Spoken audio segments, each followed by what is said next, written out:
Good morning students. आज मैं आप लोगों को पढ़ाने जा रही हूँ डीएवी की क्लास 6 की एसएसटी बुक चैप्टर 1 है। इसका एक पार्ट हम पिछली वीडियो में देख चुके हैं, ये दूसरा पार्ट है द सन। तो आज हम सन के बारे में पढ़ेंगे। The sun is a star. Sun क्या है? एक स्टार है, जैसे कि मैंने आपको पिछली वीडियो में भी बताया था। सन क्या है? स्टार है और ये अर्थ के सबसे नज़दीकी स्टार है। अर्थ का सबसे नज़दीकी स्टार कौन सा है? सन है। और सन के बाद जो सबसे नज़दीक का स्टार है वो कौन सा है? प्रोक्सिमा सेंटोरी है। और जो आगे देखते हैं, the star does not have a solid surface but is a small of gases held together by its own gravity. तो जो ये स्टार है इसका कोई सॉलिड सरफेस नहीं है, बल्कि ये क्या है? एक गैस का बॉल है। और इस गैस को ये अपनी जो ग्रेविटी है उसके कारण से इसने होल्ड किया हुआ है, एक मतलब कि एक अट्रैक्ट करके रखा है एक जगह पर। It generates heat and light and radiant them into space. और ये क्या करता है? ये हीट और लाइट को जनरेट करता है, बनाता है। बहुत ज़्यादा इसके अंदर हीट और लाइट जनरेट होता है और पूरे स्पेस में इसको रेडिएट्स करता है, यानी कि फैलाता है। The sun does not have any rings. और सन का कोई भी रिंग नहीं है, मतलब कि इसके चारों ओर किसी तरह का कोई रिंग नहीं बना हुआ है। It is the centre of our solar system. और सन क्या है? हमारे सोलर सिस्टम का सेंटर है। Life would not be possible on earth without the sun intense energy. तो जैसा कि हम सभी जानते हैं कि देखिए, सन के बिना क्या लाइफ पॉसिबल है? बिल्कुल नहीं। ना तो दिन होगा ना रात होगा।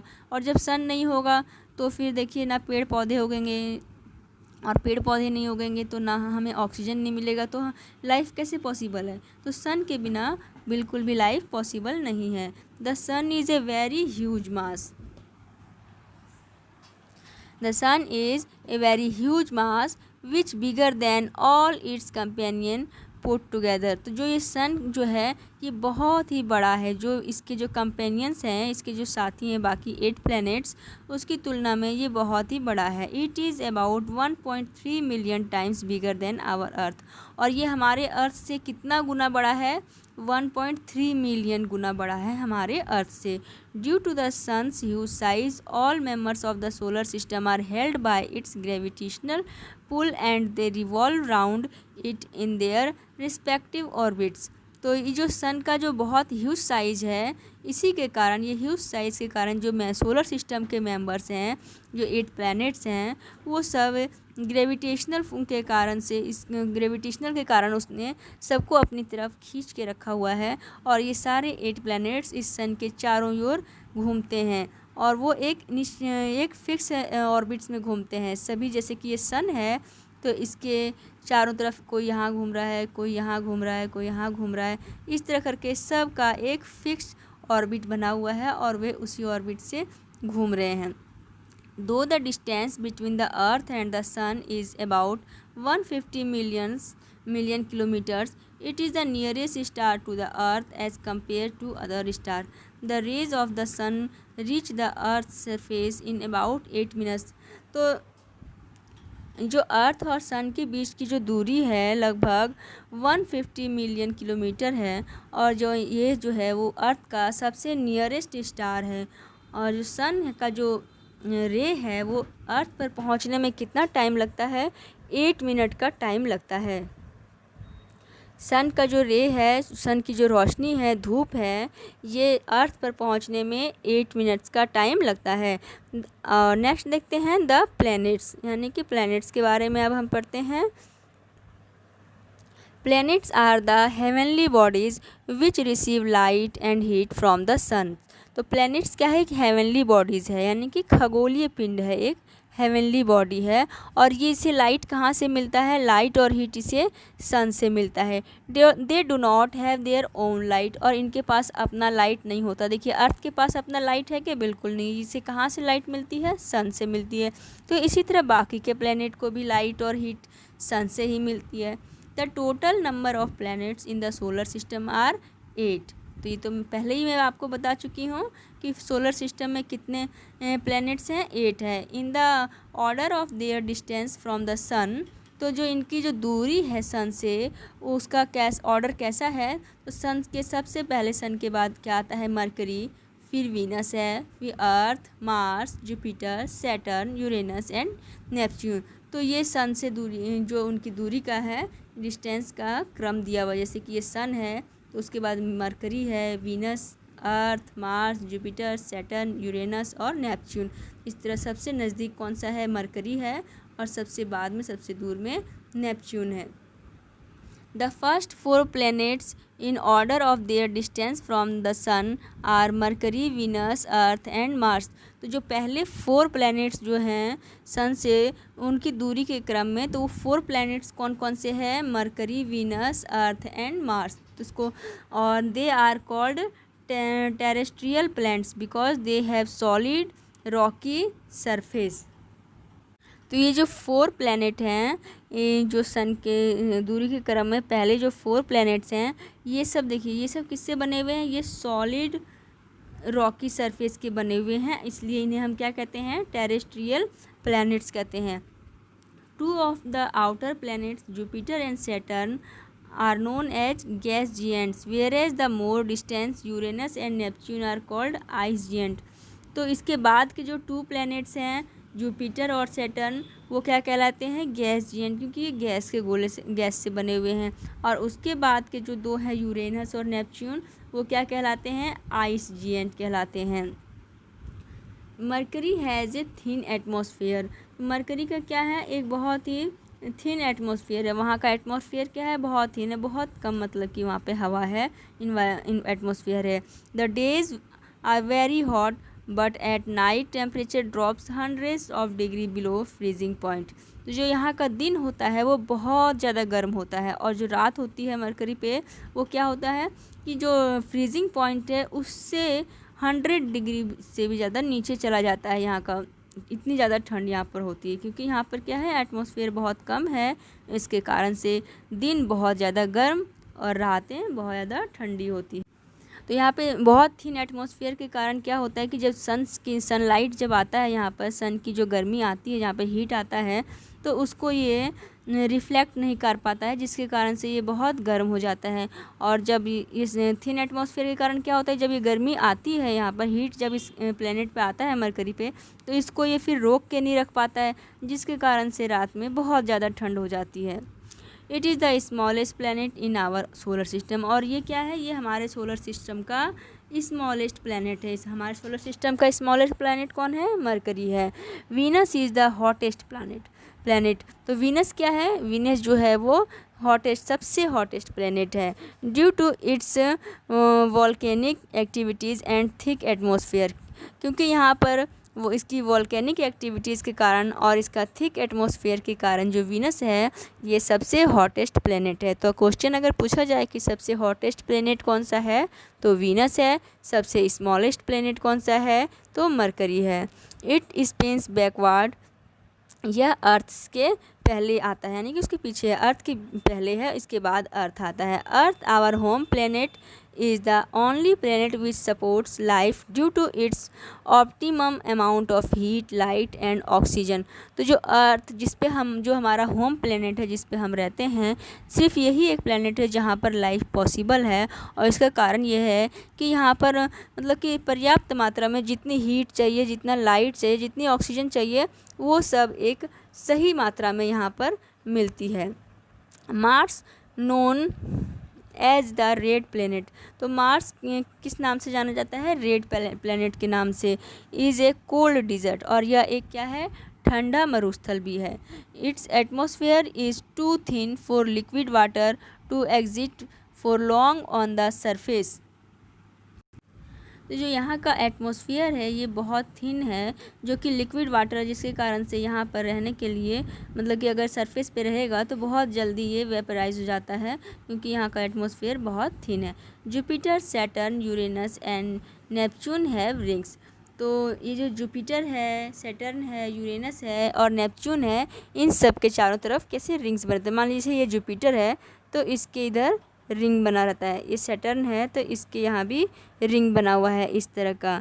जैसे कि देखिए मैं दिखाती हूँ, यहाँ फिगर में देखिए, ये देखिए यहाँ पर है, ये है सैटर्न इसके देखिए चारों तरफ रिंग बना हुआ है। तो इसी तरह जुपिटर के भी बना हुआ है, यूरेनस के भी और नेपच्यून के भी रिंग बना हुआ है।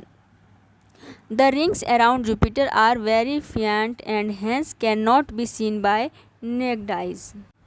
तो जुपिटर का जो रिंग बना हुआ है वो बहुत ही हल्का है, इतना हल्का है कि मतलब कि उसे हम नंगी आँखों से नहीं देख सकते हैं, इसलिए हमें वो नहीं दिखता है कि दूरबीन वगैरह से ही देख सकते हैं। The atmosphere of Jupiter, Saturn and Uranus is mostly made of hydrogen and helium. तो जो जुपिटर, सैटर्न और यूरेनस का जो एटमॉस्फेयर है वो ज़्यादातर हाइड्रोजन और हीलियम का बना हुआ है। किससे बना हुआ है? हाइड्रोजन और हीलियम से। Other than these gases Uranus has methane which gives blue tint to it.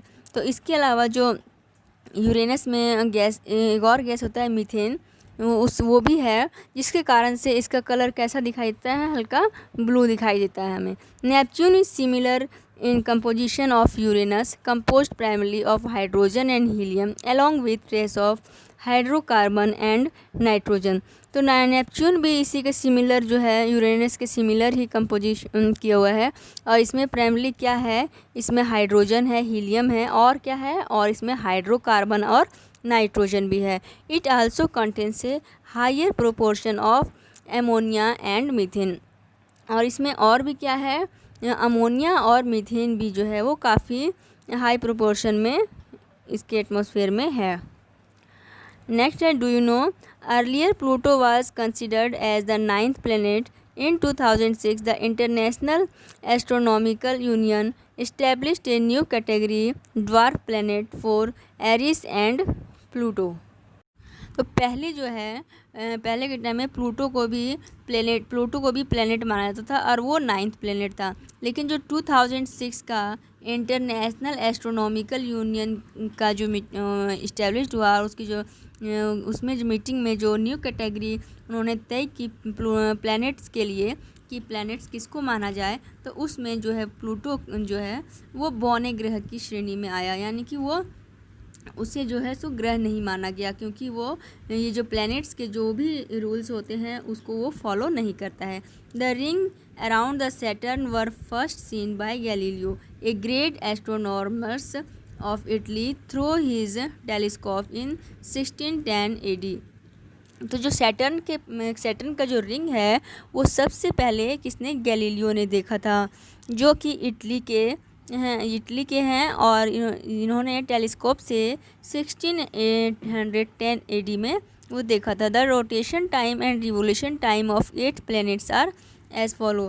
तो जो 8 प्लैनेट्स हैं उनका रोटेशन टाइम और रिवोल्यूशन टाइम वो ये दिया गया है। मतलब किसी की रोटेशन टाइम है क्या कि वो अपने आप में कितने दूर, मतलब कि अपने आप में ऐसे अपनी ही जगह पे घूमना, इसको रोटेशन टाइम कहते हैं। ये इस तरह भी घूम रहा है और इस तरह घूमते घूमते इस तरह भी घूमते हुए आ रहा है, तो यानी कि दो तरह से घूमता। तो ये रोटेशन हुआ कि अपने ही धुरी पे अपने आप में घूमना। जैसे कि आप अगर खड़े हुए गोल गोल घूमें तो वो रोटेशन हो गया, और आप किसी सर्कल शेप में इस तरह घूमें तो वो रिवोल्यूशन हो गया, यानी कि सन के चारों तरफ। तो ये 8 प्लैनेट्स हैं और इनका ये रोटेशन टाइम, और ये है रोटेशन टाइम और ये है रिवोल्यूशन टाइम। इसको आप लर्न करें। देखिए अर्थ का जो है वो रोटेशन टाइम 24 आवर है और रिवोल्यूशन टाइम कितना है? 365 डेज एंड 6 आवर। नेक्स्ट है, the earth a unique planet. तो अर्थ तो एक यूनिक प्लैनेट है, इसके बारे में हम सभी जानते हैं। तो आइए इसके बारे में डिटेल में पढ़ते हैं।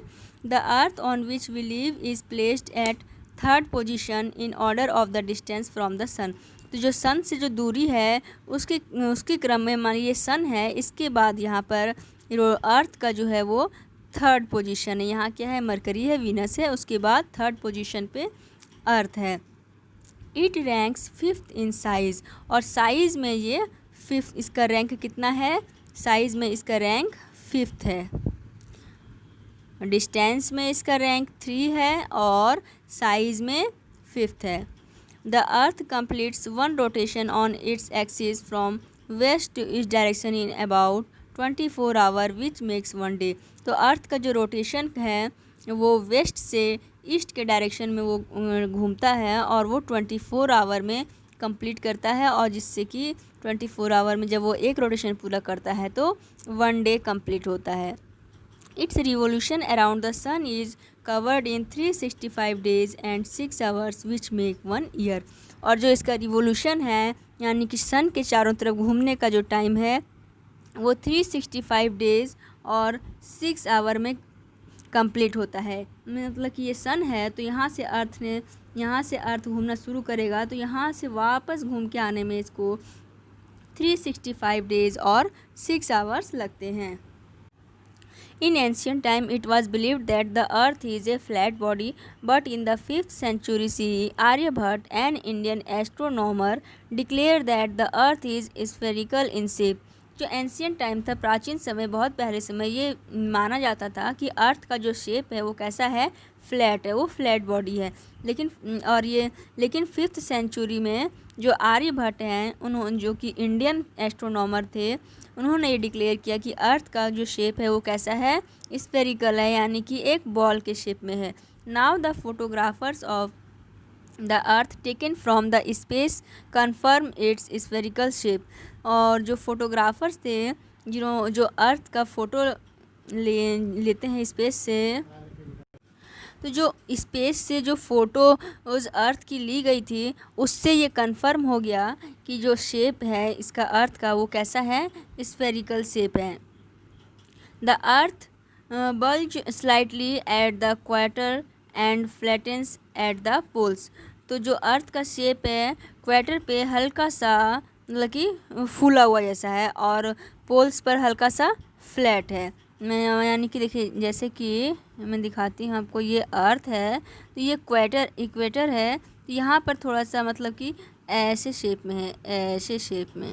और ये अच्छा नहीं बना, दिखाती हूँ मैं दूसरा शेप, मतलब कि ऐसे यहाँ पर थोड़ा सा फ्लैटर, यहाँ पे भी थोड़ा सा फ्लैटर, यहाँ पर थोड़ा सा क्या है, इधर इधर यहाँ पर हल्का सा फूला हुआ, मतलब कि थोड़ा सा फैला हुआ ऐसा है। Now let us learn the favourable condition which support life on the earth. तो आइए हम उसके जो यहाँ पर लाइफ जिसके कारण से यहाँ पर संभव है, जो कंडीशंस के कारण, उसके बारे में पढ़ते हैं। Firstly the Earth receives moderate heat and light from the sun.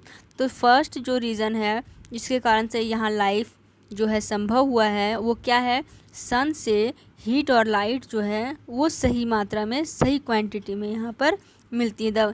This much quantity of heat and light is just sufficient to evolve and sustain all forms of life on earth surface. तो यहाँ से जो much quantity में, मतलब कि सही quantity में, जो यानी कि जितना हमें हीट चाहिए उतना हीट और लाइट यहाँ पे जो मिलता है, जिसके कारण से अर्थ के सरफेस पे जो अलग अलग लाइफ हैं, अलग अलग फॉर्म्स ऑफ लाइफ है, जीव जंतु है, वो सब सस्टेन कर पाते हैं। Other planets are either very hot or very cold. और जबकि अन्य प्लैनेट्स जो हैं वो क्या है, या तो कोई बहुत गर्म है या तो कोई बहुत ठंडा है, जबकि अर्थ पे ऐसा नहीं है। और सेकंड रीज़न क्या है, about 2/3 of earth area is covered with water. तो अर्थ का कितना एरिया वाटर से कवर किया हुआ है, तो अर्थ का 2/3 एरिया जो है वो वाटर से कवर्ड है। Water is essential for human beings, animals and planets. No life can exist without water. तो क्या वाटर के बिना लाइफ पॉसिबल है? बिल्कुल नहीं। जो कि एनिमल्स और ह्यूमन बींग्स या फिर प्लांट, सबके लिए वाटर की बहुत ज़्यादा ज़रूरत है। और ये जो है अर्थ पर पर्याप्त मात्रा में, ऐसा नहीं कि सिर्फ पानी ही पानी है, ऐसा भी नहीं है। तो काफ़ी, मतलब कि काफ़ी सफिशिएंट वाटर यहाँ पर है। और थर्ड रीज़न क्या है यहाँ पर लाइफ पॉसिबिलिटी के लिए, the earth has an envelope of air around it. It contains gases, water vapours and dust particles which help in supporting life on the planets. तो जो अर्थ है इसके चारों ओर जो एटमॉस्फेयर है एयर का, मतलब कि वो एक तरह से इन्वेलप के रूप में है, मतलब कि इसको कवर किए हुए है, जिसमें कई तरह के गैसेज हैं और इसमें वाटर वेपर्स भी होते हैं, डस्ट पार्टिकल्स भी होते हैं, जो कि इस प्लेनेट की लाइफ को के लिए बहुत एक हेल्प करते हैं, इसकी सपोर्ट में हेल्प करते हैं। ठीक है, Earth atmosphere protects us from the incoming meteoroids. और जो एटमॉस्फेयर है वो जो स्पेस से मेट्रोइड्स आते हैं उससे भी हमें हमारी रक्षा करते हैं, उससे हमें प्रोटेक्ट करते हैं। नेक्स्ट है satellite. The heavenly bodies that revolve around their respective planets are called satellites. तो जो हेवनली बॉडीज़ थे, ये प्लैनेट्स थे, तो उनके जो रिस्पेक्टिव जो चारों तरफ जो प्लैनेट्स से घूमते हैं हेवनली बॉडीज इन प्लैनेट्स के, तो वो क्या कहलाते हैं? वो सैटेलाइट कहलाते हैं। जैसे कि अर्थ है, तो अर्थ के चारों तरफ क्या घूमता है? मून है। मून अर्थ के चारों तरफ घूमता है कि नहीं? ये जो मून है, ये अर्थ का क्या है? ये सैटेलाइट है अर्थ का। ये अर्थ का, और ये अर्थ का क्या है? नेचुरल सैटेलाइट है। Like the planet, satellites also do not have their own light and heat. तो जिस तरह प्लैनेट्स के का अपना लाइट और हीट नहीं होता है, उसी तरह इन सैटेलाइट्स के पास भी अपना लाइट और हीट नहीं होता है। They reflect light which they receive from the sun. तो ये जो लाइट रिफ्लेक्ट करते हैं, वो ये सन से जो लाइट प्राप्त करते हैं उसी को ये रिफ्लेक्ट करते हैं। जैसे कि अर्थ जो है उसके पास भी लाइट नहीं है, सन के मून के पास भी नहीं है, लेकिन मून देखिए हमें रात में चमकता हुआ दिखता है कि नहीं? तो वो कैसे चमकता है? वो सन से लाइट लेता है और वही रिफ्लेक्ट करता है। Each planet has one or more satellites except the Mercury and Venus. तो हर प्लैनेट्स के पास जो है एक, कम से कम एक सैटेलाइट तो ज़रूर है। एक है, किसी के पास एक से ज़्यादा। जैसे कि अर्थ के पास तो सिर्फ एक ही है, मून एक ही है यहाँ पर, लेकिन जो और प्लैनेट्स हैं उनके पास बहुत और भी ज़्यादा सैटेलाइट्स हैं। लेकिन एक मरकरी और वीनस ही है, इसको याद रखिए। एक मरकरी और वीनस है जिसके पास कोई सैटेलाइट नहीं है।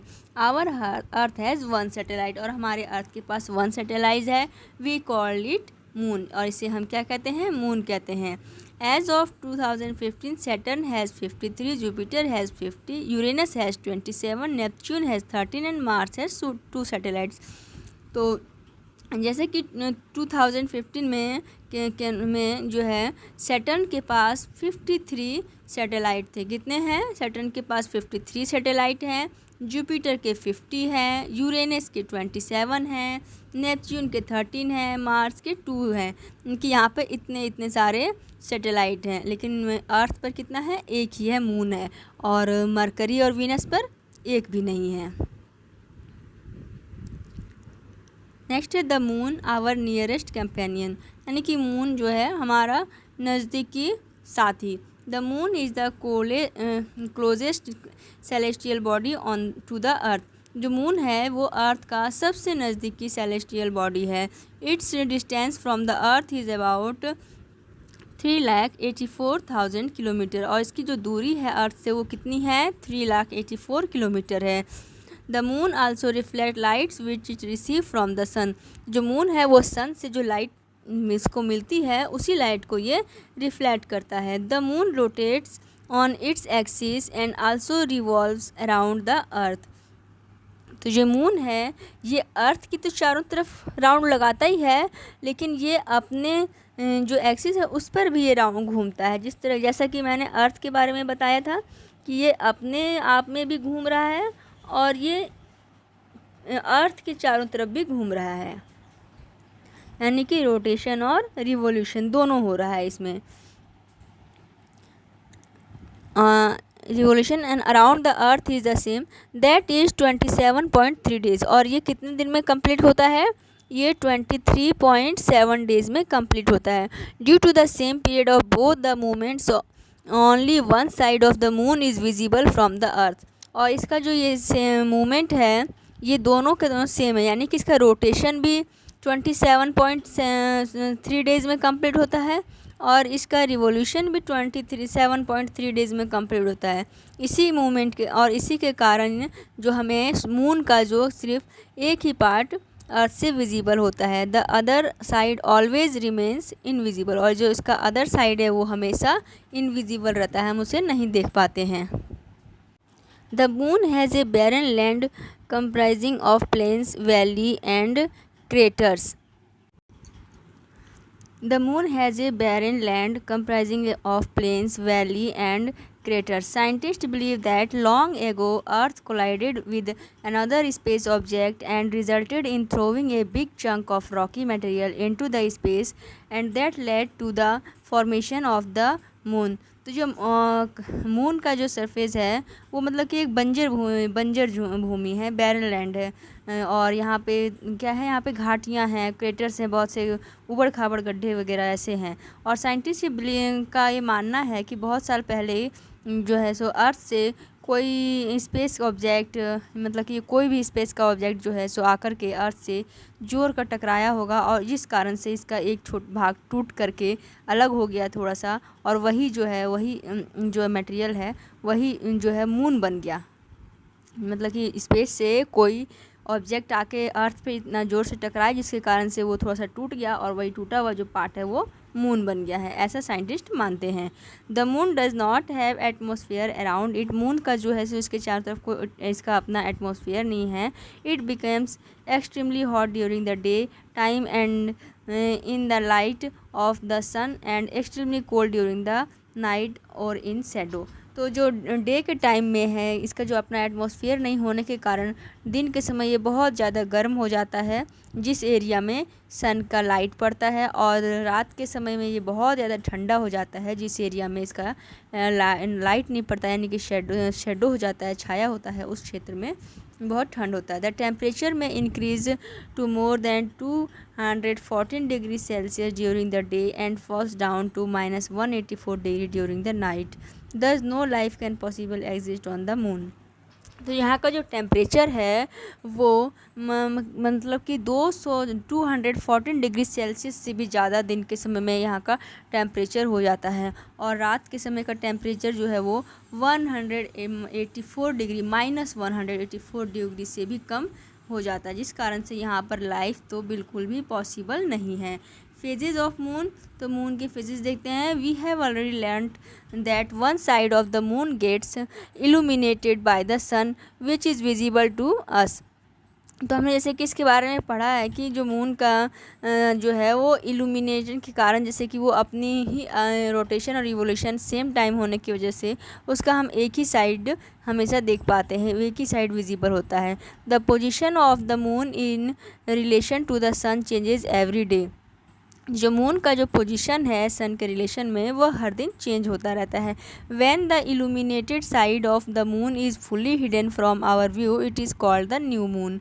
तो जो मून का जो इल्यूमिनेटेड साइड है, जो कभी मतलब कि पूरी तरह से छिप जाता है, हमें नहीं दिखाई देता है, तो वो समय क्या कहलाता है, न्यू मून कहलाता है, यानी कि अमावस्या उसको हिंदी में कहते हैं, जिसमें पूरा अंधेरा हो जाता है।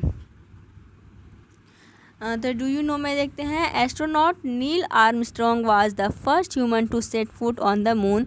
ही along with Edwin Aldrin landed the lunar module of Apollo 11 on the moon's surface on July 20, 1969।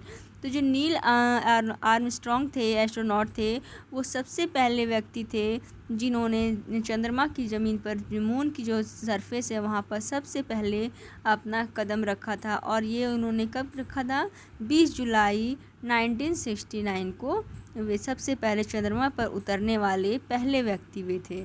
The visible portion goes to increase gradually day by day after the new moon day। At the first, the moon appears in crescent shape. On 8th day, half portion of the moon comes in our view. The full moon becomes visible after 15 days when half of its revolution is completed। The day when the moon is completely visible to us is the full moon day। After this day, the decline of the moon's illuminated part starts। The illuminated part slowly disappears and the moon again comes the position of new moon। तो जो moon का portion हमें जो दिखाई देता है, तो new moon में क्या होता है कि वो हमें बिल्कुल भी नहीं दिखाई देता है, और उसके बाद डे बाय डे मतलब कि हर दिन थोड़ा थोड़ा करके वो उसका जो पोर्शन है वो इंक्रीज़ होने लगता है, हमें थोड़ा थोड़ा वो दिखना शुरू होता है, और धीरे धीरे वो पोर्शन हमें थोड़ा ज़्यादा और ज़्यादा और ज़्यादा करके इस तरह दिखता चला जाता है। तो जो सबसे पहले जो मून अपीयर होता है वो कैसा शेप में होता है, देखिए इस तरह का शेप में होता है, इसको क्या कहते हैं, क्रिसेंट शेप कहते हैं। इस शेप में वो अपीयर होता है, और जो 8th डे हो जाता है, 8 दिन के बाद उसका शेप में हमें हाफ दिखाई देता है, हाफ शेप हमें उसका दिखाई देता है।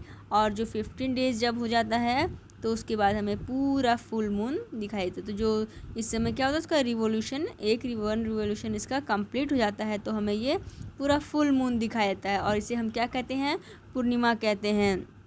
ये फुल मून को क्या कहते हैं, पूर्णिमा कहते हैं। और फिर जिस तरह ये धीरे धीरे इंक्रीज़ होकर यहाँ तक पहुँचा, उसी तरह फिर ये धीरे धीरे डिक्रीज़ होकर के न्यू मून तक पहुँचता है। तो इसी तरह से मून जो है हमें धीरे धीरे छोटा होते हुए और फिर बड़ा होते हुए दिखता है। और ये न्यू, देखिए ये जो बिल्कुल पूरा मतलब कि नहीं दिखाई देना, इसको न्यू मून कहते हैं।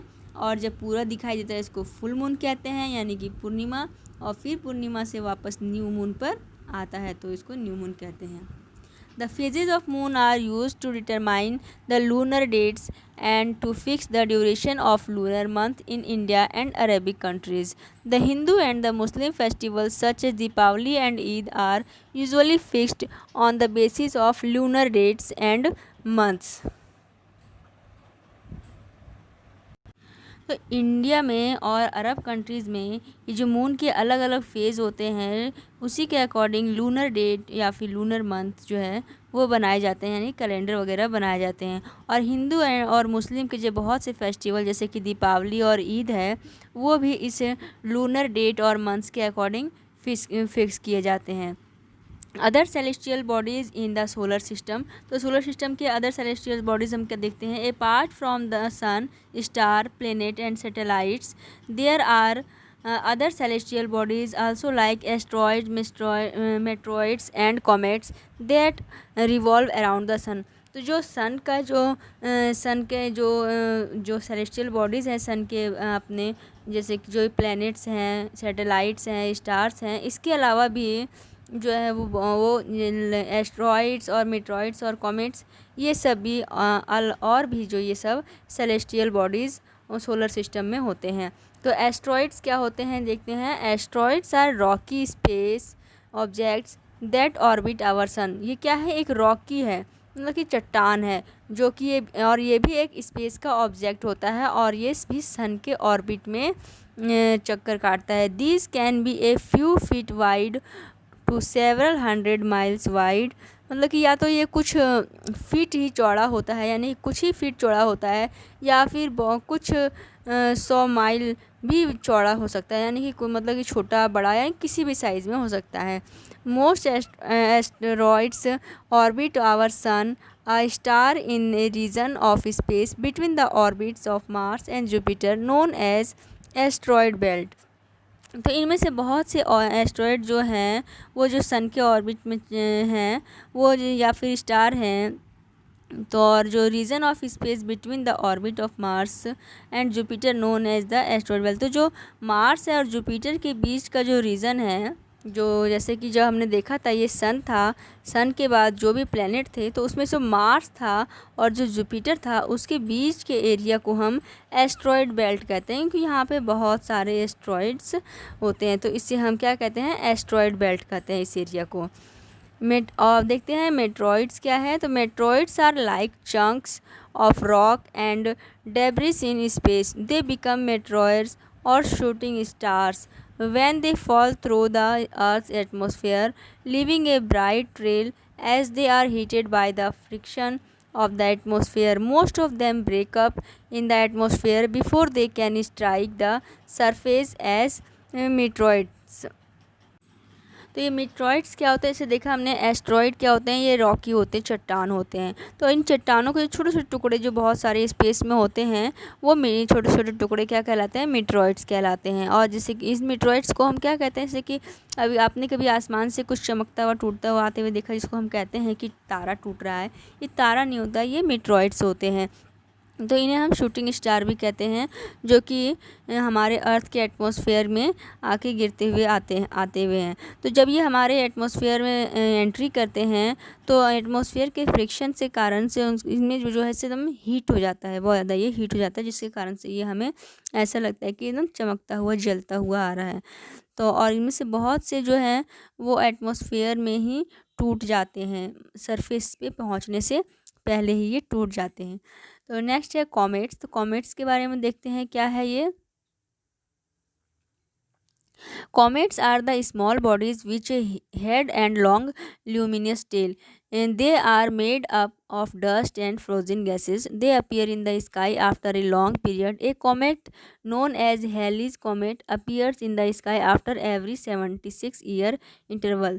तो ये कॉमेट्स क्या होते हैं, स्मॉल बॉडीज़ होते हैं और इनका क्या होता है, एक लंबा सा टेल होता है। जैसे कि देखिए ये ऐसे हैं और मतलब कि चमकता हुआ, मतलब कि लंबा टेल जैसा हमें दिखाई देता है। और ये क्या होता है, ये गैस और डस्ट से बने हुए होते हैं। कॉमेट्स क्या से होते हैं, गैस और जो फ्रोजन गैस होते हैं यानी कि जमे हुए गैस होते हैं और डस्ट होते हैं, उन्हीं से इनका बॉडी बना हुआ होता है। और ये आसमान में हमें काफ़ी लंबे लंबे टाइम के बाद दिखाई देता है, मतलब काफ़ी लॉन्ग पीरियड, मतलब काफ़ी लंबे टाइम के बाद हमें ये दिखता है, ये हमेशा नहीं दिखता है। तो इसी तरह का एक कॉमेट्स है हेली कॉमेट। कौन सा है, हेली। और ये जो है ये हर 76 ईयर्स के इंटरवल के बाद दिखाई पड़ता है। तो ये हेली कॉमेट है, ठीक है ना। तो ये एक कॉमेट कौन सा है, हेली कॉमेट है, जो कि 76 ईयर के इंटरवल पर हमें दिखाई देता है। तो आज ये चैप्टर आज कंप्लीट हो गया है। तो बाकी के इसके देखिए ये सब क्वेश्चन आंसर मुझे नहीं लगता कि करवाना चाहिए। ये सब आप इतना पढ़ने के बाद इतना तो आप कैपेबल हो सकते हैं कि आप ये सब खुद कर सकें, ठीक है। ये करेक्ट ऑप्शन टिक करने वाला है, फिल इन द ब्लैंक्स है और ये मैचिंग है। तो इसे आपको खुद ही करने का कोशिश करना चाहिए और कोशिश ही नहीं, बिल्कुल कर लेना ही चाहिए, क्योंकि ये सारे जो ही लेसन के अंदर से ही, चैप्टर के अंदर से ही दिए हुए हैं। आप जब इसको अच्छे से पढ़ें, समझ गए होंगे और पढ़े हैं अभी मैंने जैसा कि पढ़ाया, तो आप इसे अच्छे से कर सकते हैं। बाकी का जो ये डी नंबर का लॉन्ग क्वेश्चन आंसर है, ये शॉर्ट क्वेश्चन आंसर है, ई नंबर और डी नंबर, इसकी मैंने जो क्वेश्चन की आंसर की वीडियो पहले से ही मेरे चैनल पर अवेलेबल है, आप वहाँ से जा कर के इसका क्वेश्चन आंसर कर सकते हैं। तो thanks for watching my video. और आप अपने ज़्यादा से ज़्यादा फ्रेंड्स को इसको शेयर करें ताकि सभी को इसका लाभ मिल सके।